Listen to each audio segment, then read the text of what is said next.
I'll get you there. So it's about like, you know, a 13-block journey from where we were at. So I take 4th Street, and around 4th and San Jacinto about, and I forgot this pedicabber's name, but he doesn't pedicab anymore. But he rode a trailer. And he's like, you know, at least 20 feet in front. He taps me on the back, he's like, hey boss, check this out. Jumps out at the other pedicabber, trying to jump into his cab, totally fucking misses. Pops his knee, rolls into oncoming traffic. And I like stop, and I'm like freaked out as fucking could be. Gets up, laughing his ass off. And even the other dude was just like, and I was like, yeah. And hands me a fucking $50 bill, laughing, walks right off, and I was like, dude, I could still get you there. He's like, hey, no, I'm good, thank you. Hey, did his toupee fall off? No, it actually stayed on better than it was at the thing. It's like if he was holding it as if he I gotta get the name of that brand of toupee. You guys need a ride? Need a ride? And all of a sudden, like, a bunch of guys get outside of Spiro's, they're yelling at each other in the middle of the street with all the traffic going. Well, I see a flash of like metal, like people pulling out metal, not just one guy, but like the whole crowd practically. They run over like back onto the sidewalk, you know, and you see like a gun go off, you see a flash, and I hear like this big bang, you know, maybe only one shot, and I see this guy, you know, blood splatter out of his head. So I got the fuck out of there, you know, because I was stuck in traffic with 2 girls that were screaming, and like, what the fuck did we just see? I took him to their car and then swung back around and talked to the cops, and yeah, saw the guy just on the floor with blood, on the ground with blood everywhere. After getting hit in the pedicab, a few weeks later, the first time I went back out on my bike, I ran into a taxi. Oh, and actually, like 2 weeks before I got hit on the pedicab, a nun ran into me in a minivan. I was on a big group ride, and I was coming down Stokes Garage on 12th Street, and T-boned a police car and shattered the windshield in my face. And then even after that, I was at a concert, I was at Go-Go Bordello, came out, got a slice of pizza, and this guy was about to get his ass kicked by these like 3 or 4 guys, and I was trying to keep him from getting his ass kicked, and then he decided he wanted to fight me, so I was beating him up, and he tore one of my plugs out and tore my earlobe loose, and bit my leg. I still have a scar on my leg.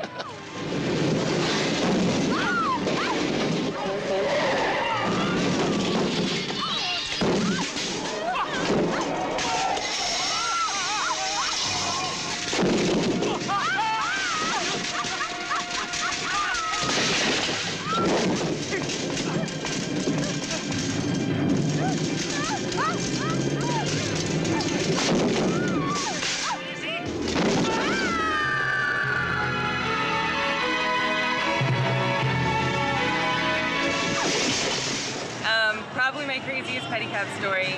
I picked up these 2 girls, one of them was sober, one of them was very drunk. So we're going along, drunk girl is just running her mouth, I don't even know what she's talking about. And I hear a little scuffle, next thing I know, sober girl is flying in front of the cab, like face plant all the way, sliding across the asphalt because I was moving. And I turn around and I look, and drunk girl's like falling over the side of the cab. And I'm like, what happened? And the sober girl's like, she pushed me out. And I'm like, holy shit. So I jump off my cab and I run over and I help her up. And I'm like, are you okay? And I'm checking her, you know, her elbows and her knees and her face and anything that would have, you know, skidded across the asphalt. And finally I go back and help drunk girl. And then it was like another half hour of making sure they were okay, making sure they got where they needed to go safely. Drunk girl needed to put something in her body because she was like on the verge of passing out. She didn't even know her name. It was pretty nuts. And amazingly, she skidded like 4 feet across the asphalt face first, and she didn't have a scratch on her. No, my ride was the best ride. I will take this ride anytime, anywhere, anytime. You fit 4 people here. It's amazing, isn't it? That's great. That's great. You got strong legs. Strong legs. Oh, look at those calves. I'm getting a bite. Look at those calves. Oh my God. Are you okay, dude? He backed up into you, dude. Kick his ass, I think. Get up there. 3 guys, and one of them takes a swing at me, and I dodge him, and then his buddy grabs me from behind. One of the three guys grabs me from behind, and he, you know, tries to hold me while the other guy takes a punch. So the guy like gets back, and he's like ready to take a swing, and I just like dropped all my weight, and the other guy gets hit in the face. No way. Yeah. Yes. And then so again, the same thing. I stand back up, the guy's still holding me, and I'm just like waiting until the dude swings. He takes another shot and I drop, and he hits the guy in the face again. Three Stooges, man. I forgot to tell the one part. The first part is that one of the three guys grabbed my shirt. Hang on, Chief. You guys need a ride. It's fun. Who wants a ride? Give me your best pedicab story, okay? All right, I was going down 6th Street with these 4 guys, 2 guys at the bottom, 2 guys sitting on their laps, and we were going down, and the whole time they were like, "Hey pussy, hey faggot, you're a faggot. Look at you, you're a pussy." And so we're going down the hill, and there's this guy, and he's like balding, and he's with this really beautiful woman, and they're like, "Hey Baldy, you should like get with a different woman. You don't deserve her. You're bald. You're a faggot." And then all of a sudden the light turns red, and I'm just like, and so they're yelling at other people while we're at the red light. And the guy walks up right behind him, and he's just like, boom, right in the back of the dude's head. And he's like, "Who's a faggot now?" This guy that looked like a total hick, man, just like, you know, country hick. His pants all tight and everything. He's like, "Hey man, give me a ride to my truck." I was like, "Man, where's your truck?" I don't know. And I'm just like, "Man, it just doesn't work." So he gets in, he's like, "Hey man, you got some weed?" And I was just like, "What?" He's like, "Come on, man, I know you got some weed in those saddlebags." I was just like, "No, man." I was like, "Fuck no, I don't have any weed." He's like, "No, man, I know you do." And I was just like, "No, I'm sorry, man." He's like, "Was that what you wanted?" And I was like, "I'll drop you off." No. "Hey, man, you got any crack?" I was just like, "What?" Like, "Yeah, man, you got some crack." I was like, "I don't have any crack, man." I was like, "But I was like, they just did a story on the news." And it was like when that story had come out about how East 6th Street, how they're like, all the crack was being sold over there by the police station. And I was like, "Yeah, man, the story came out." And I was like, "I'll just drop you off over there." And I was like, "Go about your merry way." He's like, yeah, take me over there. And we're going over there, and like the whole time it's like he's trying to incriminate me, man. He's like, "Hey, man, you sure you don't have any?" And I was like, "No, man, I don't have any." And he's like, "How much is it gonna be?" And I'm just like, "Dude, I don't smoke crack, never bought crack, never like touched it, seen it, anything, man." I was like, "I don't have any idea." And he was just like, all right, cool. So I go up the alley over there, right, and I drop him off right over there by the creek.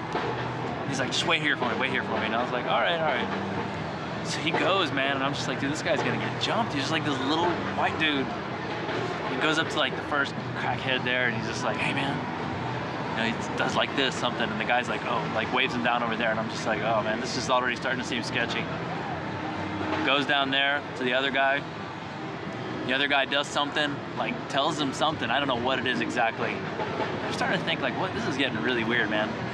All of a sudden, this little fucking dude throws this guy up against the fucking wall, pulls out handcuffs, fucking has handcuffs on the guy. The other guy's like running, he's like, nah, fucking goes, bam, throws him, has like 4 guys up against the wall within like a minute, all in handcuffs, fucking paddy wagon rolls up. I was just like, what? Like out of nowhere, man, and I'm just like, fuck. And then he didn't tip me too, man, but I wasn't even about to stick around. You like, got 0 questions. for that? I got 0 for that, right? I should have Undercover cops do not tip.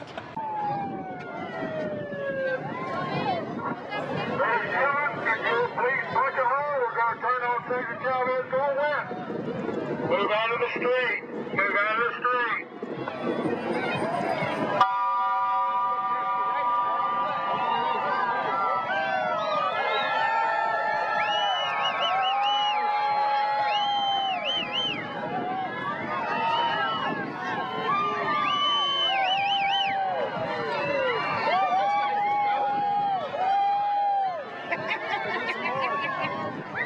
Tell me about your education level.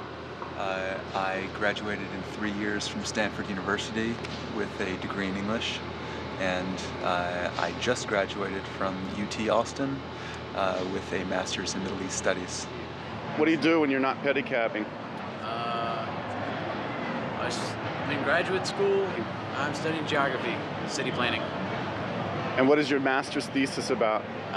It's about statistically measuring the effectiveness and safety of bike transportation networks in cities. When I'm not pedicabbing, I'm in school for special education and behavioral studies, and I'm actually about to start working at a daycare for the summer. So that's about it right now. Pedicabbing is one of basically 4 jobs that I have. I'm a clinical psychologist. I moved to Austin because I went to grad school here at UT. So I work part-time as a psychologist at the University of Texas Counseling Center. I have a private practice. I'm a licensed psychologist here in the community and have a private practice open for business. And I'm adjunct faculty at University of Texas. I teach statistics in the School of Social Work.